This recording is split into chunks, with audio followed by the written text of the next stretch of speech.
hope to keep this as brief as possible since I have other things to attend to, but I just couldn't let this topic slide. Every once in a while we get a wild accusation about a product of media being this or that. It's what feeds the so-called cancel culture.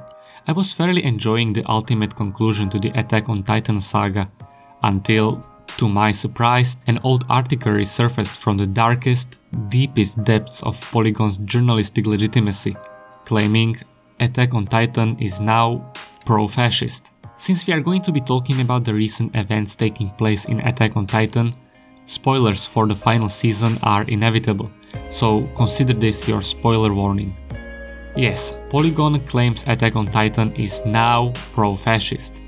Emphasis on now, since the actual article is almost 2 years old. I'm puzzled as to why Polygon chose to republish the article during the run of the final season, since events and situations that have so far occurred in the last season only disprove the notions of Polygon's article. In it, the author claims Attack on Titan and its creator Hajime Isayama are full of pro-fascist and anti-Semitic messages. If you are here, I'm going to assume you are familiar with the current plot of the final season, but to quickly recap, after reclaiming Wall Maria and entering the basement of Eren's old home, Survey Corps discovers humanity hasn't been destroyed as they thought. In fact, humanity thrives beyond the Paradise Island, where the Eldian people found a new refuge. The Eldian Empire used to be the most powerful empire of all, harnessing the power of Titans to rule and conquer. That was until King Fritz, a newly elected ruler of the Eldian Empire,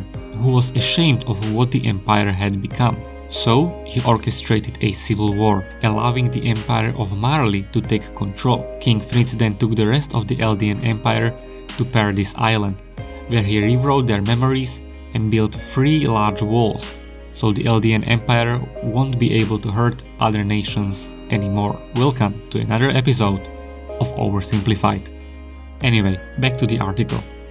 The author claims, the closer you get to its endgame, the easier it is to see what the message of the series really is, and the message of Attack on Titan appears to have anti-Semitic and pro-fascist leanings. On my first read, I remained open-minded. After all, you don't have to agree with an opinion, allow yourself to view a subject from a different perspective. But after reading it for the second time, I just find it to be completely backwards. Polygon draws parallels between the Eldian Empire and Nazi Germany. The final season has pretty much confirmed a correlation between the events of Attack on Titan and World War II. Though I think this paragraph is where the author goes full conspiracy theorist. Isayama's work is full of anti-Korean, nationalist, pro-Japan subtext, parallels to anti-Semitic conspiracy theories, and subtextual references to Nazi Germany. The key issue here is that there is nothing in the actual anime confirming or even supporting Attack on Titan of being pro-fascist. In fact, I find it to be the exact opposite.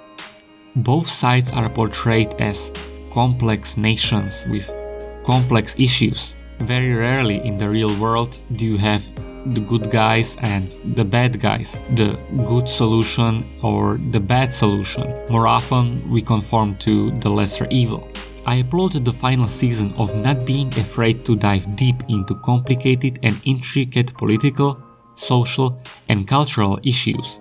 To a new viewer, Marley might be considered as the bad guys, relocating leftover Eldians to ghettos, putting them on the front lines of battle. While an inexperienced viewer remembers for how long Marley has been oppressed by Eldians, suddenly you know where this hatred comes from. Eldians have never been just the good guys. They had an immense power over the world, so they used it accordingly. Wouldn't any other nation do so too? Power can make us mad. It can cloud our judgment. It can make us irrational. King Fritz knew this, and by putting Eldians behind the walls, chose a world of isolation, but at the same time, a world of peace.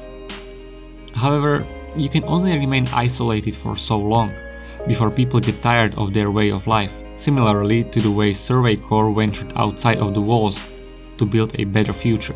Another highlight of Hajime Isayama's writing is Eren's character development. After reclaiming Wall Maria and discovering the truth, Eren realized their fight for freedom is far from over. Towards the end of Season 3, Part 2, Eren asks a rhetorical question whether if they eliminate all of their enemies, will they finally be able to achieve peace?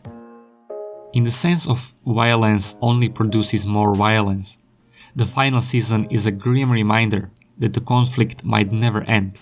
Even though Eldians strive for world peace, no one more than Eren knows something like this is nearly impossible. So, fueled by his revenge for the death of his mother, he strikes first, eliminating the majority of Marley's high command, destroying Marley's attacking capabilities, while also brutally killing innocent civilians, including children.